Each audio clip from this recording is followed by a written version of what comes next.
चौथा परिसर अभ्यास पाठ 9 हवा। बघा, सांगा पाहू या चित्रात कोणती कामे चालली आहेत? तर पहिला काय करतोय, सायकलच्या चाकात हवा भरतोय। बघा, ती मुलगी काय करते, त्या फुग्यामध्ये हवा फुकते। आणि तिसऱ्या चित्रामध्ये तो माणूस त्याच्या कारच्या चाकामध्ये हवा भरतोय। म्हणजे हवेचे भरपूर उपयोग आहेत हे आपल्या लक्षात येत आहे। बघा, एक कृती दिली आहे, करून बघा म्हणताय। काय? एक मोठ्या भांड्यात पाणी घ्या, म्हणजे बकेटात घेऊ शकतो आपण। एक बकेट, बघा ते मुलीने एका बादलीमध्ये पाणी घेतलं आहे। एक रिकामे उभट भांडे घ्या, है ना। उभट भांडे म्हणजे तुम्ही त्याच्यात एक मग्गा घेऊ शकता किंवा तिने पातेलं घेतलंय तो पण घेऊ शकता। भांडे उपडे करून पाण्याच्या पृष्ठभागावर तसेच उभे धरून पाण्याखाली दाबा, है ना। पाण्याखाली त्याला उघडं धरून काय करायचं, दाबायचे। आता भांडे तिरपे करा। आता काय करायचं, भांडे थोडं असं तिरपं करायचं, ठीक आहे। तुम्हाला काय आढळून येईल बघा, त्याच्यामध्ये तुम्हाला काय दिसतंय, तर हवेचे बुडबुडे लगेच पाण्यावर वर येऊ लागतात, है ना। म्हणजे त्याच्यात याचा अर्थ तुम्हाला असं लक्षात आलं, दाबताना तुम्हाला खूप ताकद लागली खाली दाबायला, है ना, कारण त्याच्यात हवा होती। आणि तिरपं करतात त्याच्यातली हवा काय होते, बाहेर जायला सुरुवात होते। यावरून काय उलगडते, तर बघा काय उलगडते, हवा पाण्यापेक्षा हलकी असते, म्हणून भांडे तिरपे झाले की हवेचे बुडबुडे पाण्याबाहेर वर येतात, है ना। जसं भांडं आतलं वाकडं व्हायला सुरुवात होते तसे बुडबुडे त्याच्यातले बाहेर, म्हणजे ती हवा त्या भांड्यात जी दबून राहिली होती ती बाहेर यायला सुरुवात होते। यावरून काय समजते, डोळ्यांना रिकाम्या दिसणाऱ्या भांड्यातही हवा होती। म्हणजे डोळ्यांना दिसणारं जे रिकामं भांडं होतं त्याच्यातही काय होते, हवा होते। म्हणजे आता आपण इथं वर्गात बसलोय तर या बाकीच्या मोकळ्या भागात हवा आहे की नाही, तर हवा आहे, बरोबर।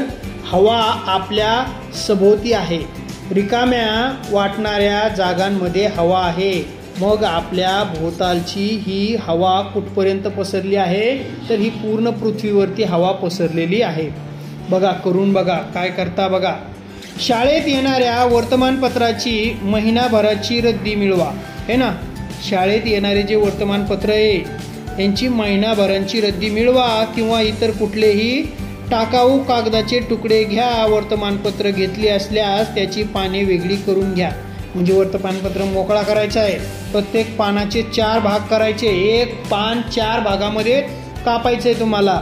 हे कागद फरशीवर एक एक करून एकावर एक ठेवा। म्हणजे एक पहिले कागद ठेवायचा, मग त्याच्यावर दुसरा ठेवायचा, तिसरा ठेवायचा, असे ठेवत ही चळत तयार होत असताना फरशी लगतच्या आणि वरच्या कागदांच्या थरामध्ये काय फरक होत जातो त्याकडे लक्ष द्या।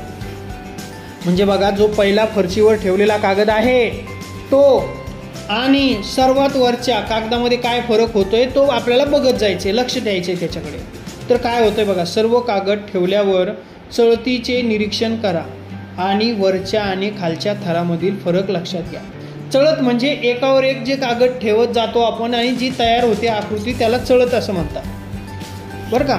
तर मग काय फरक होतो वरच्या कागदांमध्ये आणि खालच्या कागदांमध्ये, काय फरक दिसतोय, तर बघा तुम्हाला काय आढळून येईल, तर काय आढळून येतं बघा। आपण कागद रचत जातो तसे खालचे कागद वरच्या कागदांना खाली दाबले जातात, है ना। वरच्या कागदाचं वजन काय होतं, खालच्या कागदावर पडायला सुरुवात होती। खालच्या कागदाचे एकमेकांपासूनचे अंतर कमी होत जाते, म्हणजे ते एकमेकांपासून जितके दूर होते तितके आता ते जवळ यायला सुरुवात होते। तर वरचे कागद त्या मानाने मोकळे ठेवलेले दिसतात, आणि वरचे कागद असं वाटतं हे मोकळे ठेवलेले आहेत आणि ते खालचे कागद दाबून ठेवलेले आहे असं त्याच्यामध्ये दिसायला लागतं। यावरून काय उलगडते, तर बघा यावरून काय उलगडते, एकदा कागद जितका फरशीच्या जवळ तितकेच त्याच्या वर ठेवलेल्या कागदांची संख्या अधिक, म्हणजे खालचे थर अधिक भार पेलतात, त्या मानाने वरच्या कागदावर कमी भार असतो। म्हणजे जसं जसं एकावर एक ठेवले जातात तसं भार। आता तुम्हाला एक दुसरं सोपं उदाहरण देतो। दही हंडीच्या दिवशी बघा, दही हंडी फोडण्यासाठी गोपाळ काय करतात, एकावर एक थर रचून असे काय बनवतात, दही हंडी फोडण्यासाठी बनवतात ना ते। आणि मग बघा, ज्यावेळेस खालच्या व्यक्तीच्या वर दुसरा चढतो तर त्याचं वजन थोडंसं वाढतं, त्याच्या खांद्यावर वजन वाढतं। पुन्हा तिसरा थर आणखीन वरती चढतो तर मग खालच्यांच्या अंगावर आणखीन वजन वाढतं, बरोबर की नाही। पुन्हा वरचा चौथा थर चढतो त्यावेळेस दही हंडे पडण्यासाठी, बरोबर आहे. तर म्हणजे खालचे जे असतात ना लोक उभे राहिलेले त्यांच्या अंगावर जास्त जास्त वजन वाढत जातं, बरोबर आहे की नाही. आणि ते दबलेले आहे असं दिसतं आणि वरचे काय मोकळे असं दिसतं. तसंच या कागदांचं सुद्धा होतं, बरोबर आहे की नाही. म्हणजे खालच्या कागदांवर वजन वाढत जातं आणि वरच्या कागद मोकळे आहेत असं दिसतं. आता पुढचं आहे वातावरण. बघा, आपण ज्या पृथ्वीवर राहतो तिचा आकार एखाद्या चेंडूसारखा गोल आहे, बरोबर आहे की नाही. चेंडूसारखा, चेंडू माहिती आहे तुम्हाला. या पृथ्वीच्या सभोवती हवा आहे आणि ह्या पृथ्वीच्या सभोवताली पूर्ण हवेने व्यापलेलं आहे. पृथ्वीभोवतालच्या या हवेच्या आवरणास वातावरण म्हणतात आणि पृथ्वीच्या या आवरणास आपण काय म्हणतो, वातावरण असं म्हणतो. पृथ्वीपासून आपण जसजसे दूर जातो तसतशी वातावरणातील हवा विरळ होत जाते, है ना. आणि जसजसं आपण पृथ्वीपासून दूर जायला सुरुवात होते तसतसं हवा काय होते, विरळ होत जाते. बघा, डोंगराच्या वरती टोकावर गेलं ना तिथं थोडा जास्त दम लागतो, कारण हवेचं प्रमाण विरळ होत असतं. म्हणजे हवेचे थर पृथ्वीच्या पृष्ठभागाशी तर पृथ्वीच्या पृष्ठभागापासून दूर गेल्यास विरळ असते. म्हणजे पृथ्वीच्या पृष्ठभागाशी दाट असते आणि लांब गेलं तर विरळ असते. पृथ्वीच्या पृष्ठभागाजवळ हवेचे थर सर्वाधिक दाटीवाटीने असतात, है ना. सर्वात जास्त दाटी पृष्ठभागावर केलेली असते, तर वरचे थर एकमेकांपासून मोकळे असतात. म्हणजेच उंचीची हवा विरळ असते, है ना. जी उंचावर जातो ना ती हवा काय असते, विरळ असते. बघा, सबोल चित्रामध्ये तुम्हाला दिलेले पृथ्वीभोवतीचे हवेचे आवरण दिसतंय का तुम्हाला चित्रामध्ये. बघा, करून बघा. आता पुन्हा एक कृती तुम्हाला पुढे दिलेली आहे. ही कृती आपण सुरुवातीला केली होती बघा, मेणबत्ती आणि पाण्याची, चित्रामध्ये जी दिसती आहे. बघा, करून बघा. एक बशीसारखी खोलगट भांडी घ्या. आपण एक बशीसारखी खोलगट भांडी घेतली होती, बरोबर आहे की नाही. आणि त्याच्यात हा प्रयोग केला होता. त्यात एक मेणबत्ती उभी करा आणि त्याच्यात मध्ये एक मेणबत्ती चिटकवा, है ना. उभी करा किंवा ठेवा. बशीत पाणी भरा आणि त्याच्यात पाणी टाका. मेणबत्तीला पेटवा, है ना. मेणबत्ती बघा चित्रामध्ये पेटवलेली आहे. आता मेणबत्तीवर एक काचेचा ग्लास उपडा ठेवा म्हणजे उलटा त्या मेणबत्तीवर ठेवायचा आहे. तुम्हाला काय आढळून येईल तर बघा, थोड्याच वेळात मेणबत्ती विझते, है ना. आणि पेल्याच्या आत पाण्याची पातळी वाढते. म्हणजे बाहेर जितकं पाणी आहे त्याच्यापेक्षा जास्त पाणी तुम्हाला कुठं दिसायला लागतं, त्या ग्लासामध्ये दिसायला लागतं आणि मेणबत्ती ही विझलेली असते. असे का होते तर हवेतील एक घटक ज्वलनाला मदत करतो. कोणता घटक ज्वलनाला मदत करतो, मी सांगितलं होतं. ऑक्सिजन नावाचा जो घटक आहे तो हवेला म्हणजे मेणबत्तीला जळण्यासाठी मदत करतो. तो जसजसा वापरला गेला तसतसे पाणी वर चढत गेले आणि हवेतला तो घटक संपला तेव्हा मेणबत्ती विझली, पाणी वर चढणे थांबले, बरोबर आहे का, है ना. जसजसं त्याला तो घटक हवेतला ओढत होता तसतसं पाणी काय होत होतं, त्या ग्लासामध्ये आतमध्ये वरती चढत होतं आणि तो संपला की पाणी वर चढणं थांबलं आणि मेणबत्ती विझली. बघा पुढे काय दिलंय बघा, ज्वलनास म्हणजे जळण्यास. ज्वलन म्हणजे हा नवीन शब्द तुम्ही आज शिकताय. ज्वलन म्हणजे जळणे, जळण्यास. हे बघा, ज्वलनास मदत करणाऱ्या हवेतील या घटकाला ऑक्सिजन वायू म्हणतात. काय म्हणतात? ऑक्सिजन वायू म्हणतात, जो ज्वलनासाठी मदत करतो. मग तुमच्या घरचा गॅस जरी जळत असेल तरी त्याला हवेतील ऑक्सिजन जळण्यासाठी मदत करत असतो. मग तुम्ही माणसाला लाकडे जाळतो आम्ही, तर त्या लाकडाला सुद्धा हा ऑक्सिजन, हाच वायू काय करतो, ज्वलनासाठी मदत करतो. बघा पुढे आता, पृथ्वीचे वातावरण हवेचे बनलेले आहे. या चित्रातील वर्तुळ म्हणजे हवा आहे. त्या वर्तुळाचे 5 भाग समान भाग केले तर त्यातील 1 भागा इतका ऑक्सिजन हवेत असतो. म्हणजे बघा, एक वर्तुळ बघा तिच्या चित्रात दिसतंय का, तर त्याचे 5 भाग केलेले आहेत, तर 1 भाग म्हणजे काय असतं, ऑक्सिजन असतो. म्हणजे पृथ्वीच्या अवतीभोवती जितकी हवा आहे, या हवेमध्ये फक्त 1 भाग, ह्या 5 भागामधला 1 भाग इतकाच काय आहे, ऑक्सिजन हा वायू आहे. हवेत ऑक्सिजन शिवाय इतरही वायू असतात. म्हणजे जसा ऑक्सिजन असतो त्याशिवाय इतरही वायू असतात का, हो तर बरोबर असतात. तर हे वायू कोणते असतील? मग बघा, श्वसन व ज्वलनासाठी हवेतील ऑक्सिजन वायू वापरला जातो. म्हणजे आपण श्वास घेताना कोणता वायू आत घेतो? ऑक्सिजन. आणि जळताना का कोणता ऑक्सिजन वायू जळतो? तर ऑक्सिजन हा वायू वापरला जातो. श्वसन व ज्वलन याशिवाय तुम्हाला हवेचे इतर कोणते उपयोग माहीत आहेत? कोणते माहीत आहेत का इतर उपयोग? तर बघा, सोडा वॉटरमधून बाहेर पडणारा वायू कार्बन डायऑक्साईड वायू असतो. सोडा वॉटर कधी पिलाय का तुम्ही? नाही पिलाय? बघा, शहरामध्ये बऱ्याच ठिकाणी सोडा वॉटर असतो, त्याच्यातून असे बुडबुडे येतात.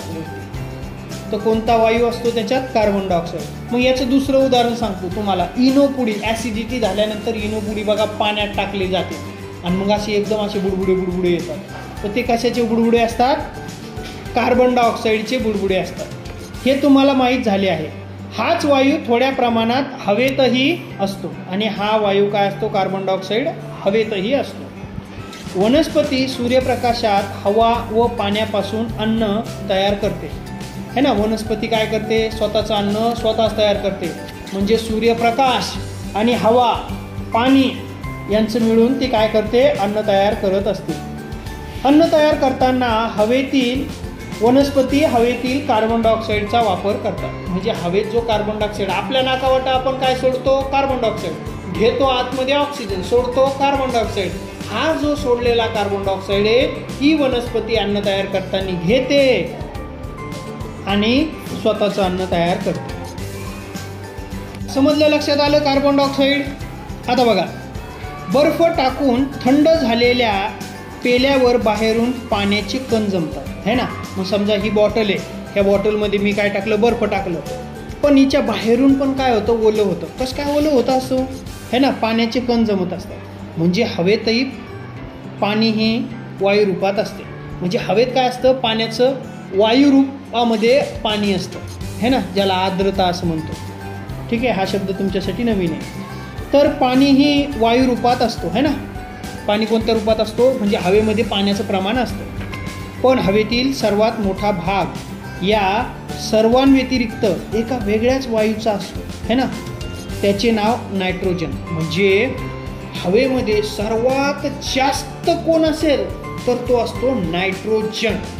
आता बघा, तुम्ही बऱ्याच ठिकाणी लिहिलेलं असतं पाठीवर, आमच्याकडे नायट्रोजन भरून मिळेल असं लिहिलेलं असतं. म्हणजे कशात भरून मिळेल हो तुम्हाला? नायट्रोजनचं काय काम पडलं तुम्हाला? तर गाडीच्या चाकांमध्ये नायट्रोजन भरून मिळेल असं बऱ्याच ठिकाणी लिहिलेलं असतं. म्हणजे मग जी हवा तुम्ही भरता त्या हवेच्या ऐवजी नायट्रोजन तुम्हाला तिथं भरून मिळत असतो. बघा, शहरामध्ये बऱ्याच ठिकाणी असं लिहिलेलं असतं हवा भरण्याच्या ठिकाणी. कशासाठी असतं तो? त्यांनी काय होतं? हवा भरावं की नायट्रोजन भरावं? मग कुठला प्रश्न पडतो? तर कुठलंही भरा. पण त्यांचं म्हणणं असं आहे की नायट्रोजन भरल्याच्या नंतर टायर थंड राहतं. गाडीचं जे टायर आहे, चाक आहे, त्याच्यात जर का नायट्रोजन भरला तर ते थंड राहतं. कितीही गरम रस्त्यावरून तुम्ही गाडी नेली तर चाकाला जास्त त्रास होत नाही असं त्यांचं म्हणणं असतं. बघा, तर सर्वात जास्त हवेमध्ये कोण असतो? मग नायट्रोजनच असतो. असे अनेक वायू हवेत असतात. म्हणजे हवा हे अनेक वायूंचे मिश्रण आहे. तर हवा काय आहे? है ना, खूप साऱ्या वायूंचे काय आहे? हवेमध्ये मिश्रण असते, है ना. खूप सारे वायू मिसळलेले असतात, ते मिक्सचर असतं, मिश्रण असतं. आता एका वर्तुळाच्या मदतीने हवा दर्शवली तर त्यातील वायूचे प्रमाण चित्रात दाखवल्याप्रमाणे असते. मग बघा, नायट्रोजन किती आहे? बघा, खूप जास्त आहे. ऑक्सिजन म्हणजे 5 भागापैकी 1 भाग आणि नायट्रोजन म्हणजे 4 भाग. 4 भागाला थोडासा कमी, कारण इतर वायू थोडेसे त्याच्यामध्ये असतात. बरोबर आहे का? है ना. चित्रात दिसलेली तुम्हाला जी आकृती आहे, है ना, नायट्रोजन जे निळ्या रंगाने दाखवले तो खूप सारे आणि ऑक्सिजन वायू फक्त 1 भाग असतो 5 भागांपैकी आणि इतर वायू त्याच्या खूप कमी असतात. बघा, तुम्हाला माहीत आहे का? है ना, माहीत आहे का तुम्हाला? काय माहीत आहे? कारखाने, वाहने, शेगड्या आणि इतर कारणांनी होणाऱ्या इंधनाच्या ज्वलनातून धूर बाहेर पडतो. धूरही हवेत मिसळतो आणि हा धूरही काय होतो?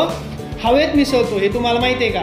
है ना, कारखान्यामधून बाहेर पडणारा धूर, त्याच्यानंतर शेगड्यांमधून, वाहनांमधून, है ना, आणि इतर कारणांनी होणाऱ्या इंधनाच्या ज्वलनातून बाहेर पडणारा धूर हवेत मिसळत असतो. आज या पाठात आपण काय शिकलो तर बघा काय काय शिकलो आपण हे बघूया. हवा आपल्या सभोवताली असते, रिकाम्या दिसणाऱ्या जागेमध्येही हवा असते है ना. म्हणजे आपल्या आजूबाजूला हवा असते, जिथं जिथं रिकामी जागा दिसेल तिथं काय असते, हवा असते.